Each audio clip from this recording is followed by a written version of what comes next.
Hi, my name's Stephen May. I'm a police lieutenant here in Raleigh. I'm the executive officer.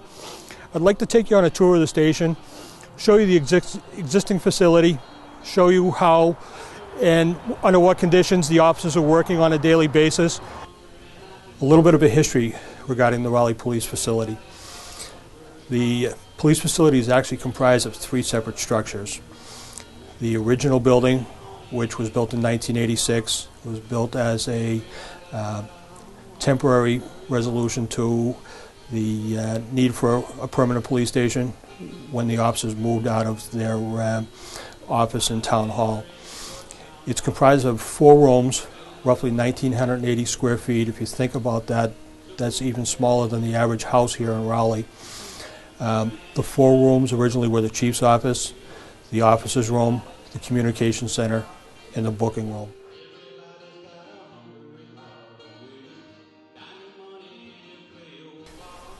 This is the lobby area of the police station. As you can see, it's a very small confined area. In 2006, part of the lobby was taken to accommodate renovations to the dispatch area. The lobby area doesn't allow enough room to separate people that come in that may be having a potential conflict. It doesn't allow for any privacy in the dispatch area, and because of the small confined area, it poses a security risk to the officers that are interviewing people in the lobby.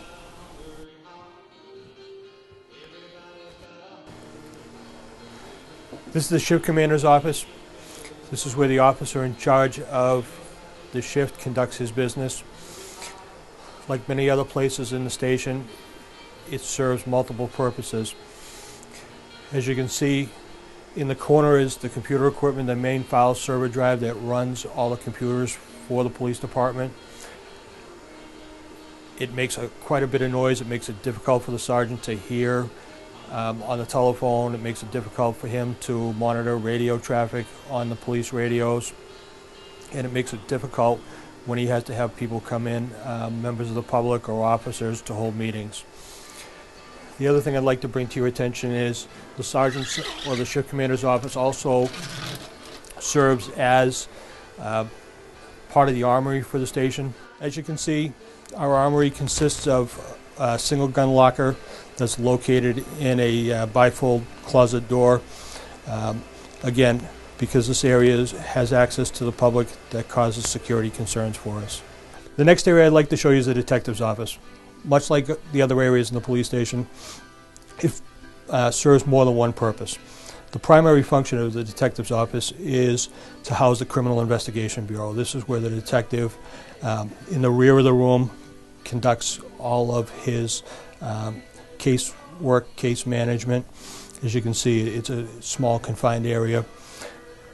In the front of the room, we have our interview area, where suspects of crime, suspects that are in custody, are interrogated, give statements. It also serves as a public area where the public can come in, fill out statements, fill out paperwork, anything that they need as far as services from the police department. Lastly, in this corner of the room, we have the area where we process firearms, license to carry, different permits that are required by state law. The next area of the station I'd like to show you is the booking area. As with a lot of the other areas within the station, because of the confined nature, because of the age of the station, it presents security concerns. Behind me is the gun locker area for the officers. This is where the officers store their duty weapons when they're processing prisoners, when they're interviewing suspects. As you can see, number one, there's only 2 lockers. Presently, we have 20 sworn officers that carry weapons, generally 3 to 4 on a shift. So it doesn't give us a proper capacity to have each officer safely and individually secure his weapon. You can see it's directly adjacent to the area where we interview suspects, where we have the public filling out paperwork, and it's less than 20 feet from the front door of the station.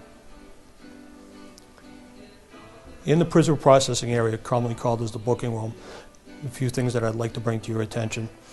The first one behind me is the Fingerprint Station.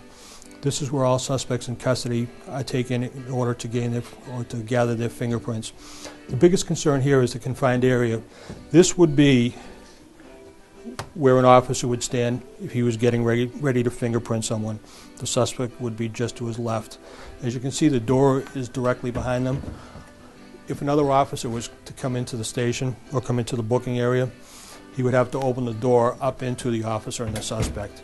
Again, we just don't have enough room in the booking area. Directly to my right is the single seat for booking prisoners. We don't have the ability to manage more than one person at a time. And as you can see, at the booking station where the officer would sit, there's no protection between the officer and the suspect being booked. Behind me are the prisoner cells.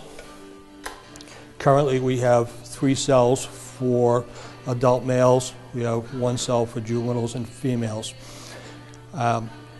In December, we had an inspection by the State Department of Public Health. We failed the inspection. We're currently deficient in our booking area, primarily because of the age and condition of the sanitary equipment in the cells. There's a problem with the hot water, there's a problem with the water pressure, and there's a problem with rust in the toilet bowls, making them unsanitary. After the December inspection, the state is looking for a plan from the police department as to how we want to resolve the deficient issues. It's going to be a great expense to the department, and at this point we don't know how we're going to be able to gain compliance with the State Department of Public Health.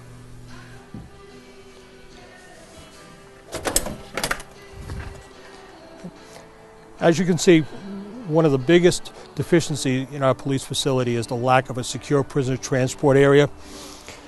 This is the area where prisoners are brought from the police cruisers into the booking area. As you can see, it's a wide open area. It's open to the elements. There's no secure facility when we take the prisoners out of the car. There's a wide open area behind the police station, creates a great risk for escape. And as most people are aware of, directly behind the police station is the Ayers Field, where the public conducts the Little League games, soccer games. It allows direct access, number one, if someone were to try to escape, to the Little League fields. Number two, it would expose the public to some of the outrageous, profane behavior that some of the people in custody are prone to display. The other issue is, as you can see, it's only about 20 to 25 feet from the booking desk to the back door and out into the open. Again, this is a great security concern for the police department. When the original part of the station was built in 1986, there were 9 full-time police officers and 4 civilian employees.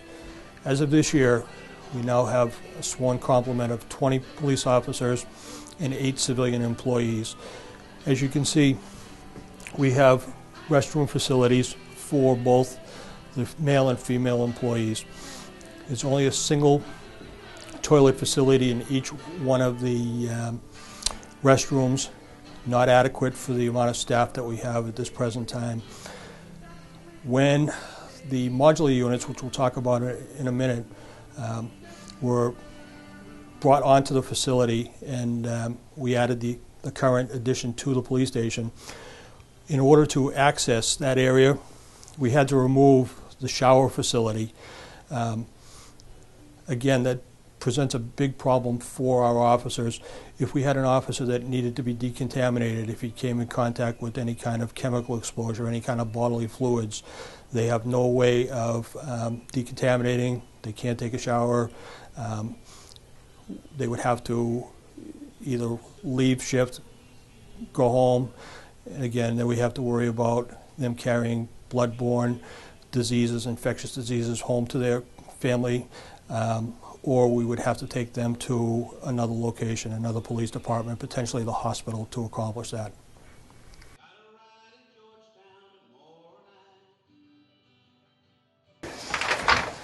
This area is the communication center of the Raleigh Police Department.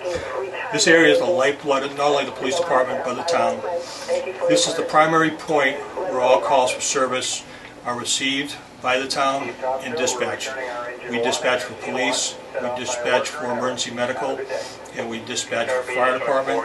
Additionally, we also dispatch for the town municipal departments, the light department, the water department, the highway department, the cemetery department. This area was last updated in 2006, almost 10 years ago. As you can see, again, with most of the other areas of the station, it's a relatively small, confined area. We have an area for the primary dispatcher, and we have an area for a secondary dispatcher. In the event that there was a significant emergency in town, for instance a hurricane, a blizzard, something of that nature, this would serve as the primary emergency operations center for the town. There's not enough room, there's not enough sight and sound separation for dispatchers to properly be able to receive, handle, and dispatch calls without some kind of disturbance coming from other activity within the dispatch center. Careful going down the stairs.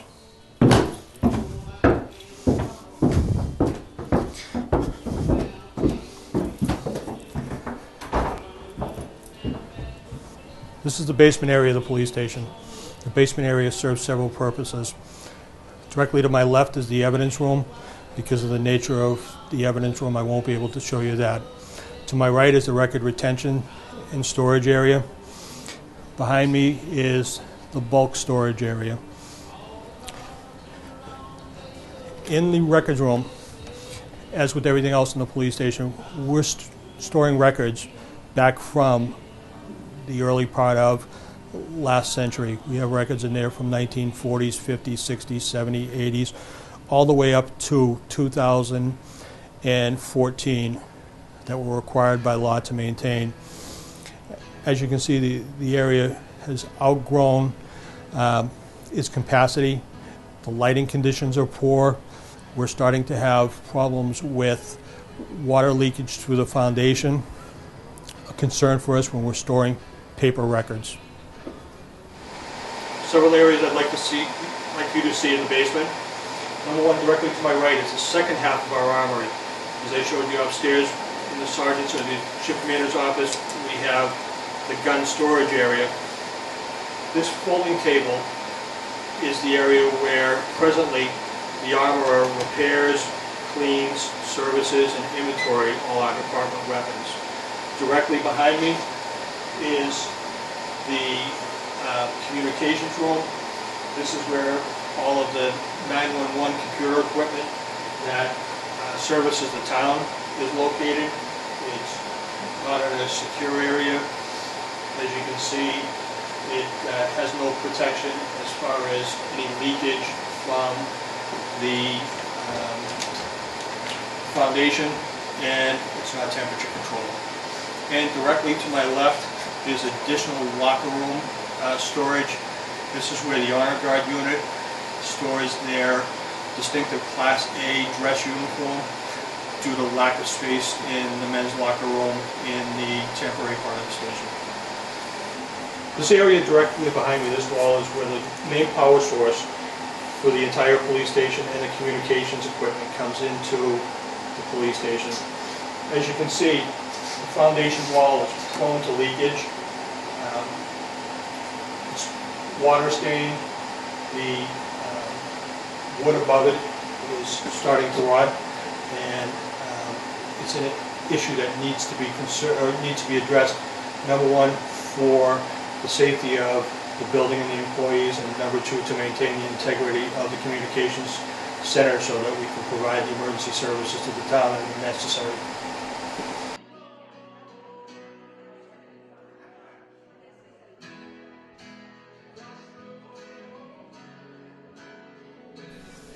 This is the officers' room.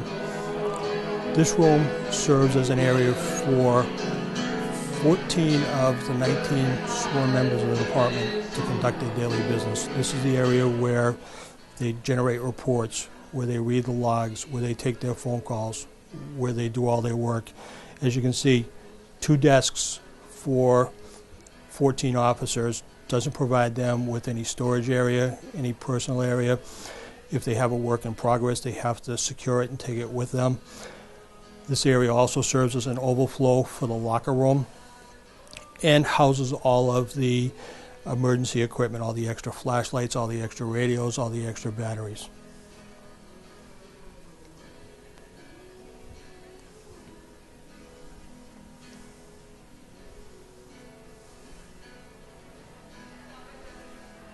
This is our training room. This is where we conduct our yearly in-service training, specialized training, department meetings. Because of the nature of the modular trailer setup, we're not able at this time to open it up to the public as we'd like to, because if you look directly behind you, the meeting area, the training room, provides direct access to the administrative wing of the police station.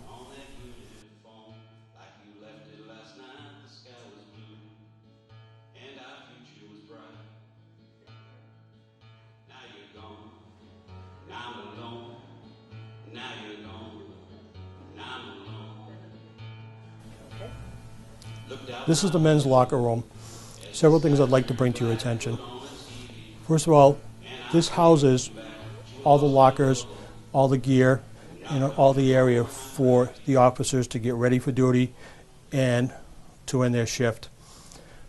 Presently, as I said, we have 19 sworn uniformed members of the police department. This area provides lockers for 13. The other issue that I need to bring to your attention is presently we have 2 female sworn uniformed officers in the police department. We have no locker facilities for them. Obviously there's no way that we could put men and women in the same locker facility. As I talked about before, we also have no shower facilities and no restroom facilities in the locker room area for the officers, creating a number of issues, primarily, again, safety with decontamination, biohazard, things of that nature. This is the break room area of the station. This is where the officers and the administrative personnel have their lunch, dinner, and breakfast breaks. One of the issues that we haven't discussed is, because of the temporary nature of the station, there is no running water in this area. There is no sanitary facilities up here. The entire modular end of the station, 2,900 plus square feet, is run solely by electricity. Electricity heats, cools, and maintains the modular end of the facility. It's costly. It's not, it doesn't lend itself to any addition. If the employees want to cook a meal, they have to go down to the original part of the station, use the gas-powered stove down there, and then bring their meals back up to the break room area. Several features and issues about the external part of the modular wing of the station, the administrative wing, I'd like to bring to your attention. First of all, because these are temporary modular trailers, there is no fixed foundation under the building. It's basically a rough gravel bed, and the frames of the trailers are being supported by cinder blocks. That brings with it several issues. Number one, as you can see, the temporary skirts, because they're over 10 years old, are starting to wear, they're starting to show their age, they're starting to have security problems with them, and that has brought, unfortunately, a significant rodent problem into the administrative wing. We have vermin that are gaining access through the underside of the station. They're making their way up into the walls. We've had issue with wiring. We've had issue with some unsanitary and unpleasant smells in the modular wing of the station because of that. Lastly, I bring to your attention the fact that these have a flat roof. And again, this was only intended to be a 3 or 4 year temporary situation. With the significant snowfalls that we've had in the last several years, we had 2 situations where the weight of the snow was more than the structural integrity of the roofs could handle. The roofs in the trailers started to buckle, It first came to our attention when personnel were walking through, going to the locker rooms and found that ceiling tiles had been popped out. We looked, we found out that the roof was no longer able to bear the weight of the snow. We had to have the building inspector come down. We had to have him make recommendations. We had to have him ensure us that the building was still safe. If for some reason we were to have a significant structural event, if we had a partial roof collapse here, for all intents and purposes, with the exception of emergency communications, it would shut down the police department. This small building behind me, commonly referred to as the shed, is what we refer to in police work as the bulk storage area. And just as I've described with several other areas in the police station or the police facility, it serves double duty. This is an area where we store a lot of our supplies and materials, primarily cruiser tires, things of that nature. Also, we store evidence, bulk evidence in that area. Hazardous materials, things that are too large to bring into the station and put down into the evidence room in the basement of the station. A couple of things that I'd like to make sure that I bring to your attention. Number one, even though it's locked, even though it's subject to monitoring by the security cameras, to have evidence that's being stored outside of the police facility, not under direct control of the communications personnel, not under the direct control of the officers, is a concern to us. As a state accredited agency, we have to meet certain criteria. We've been able to secure waivers over the course of the years to maintain our accreditation, but this is one area that's always on our mind.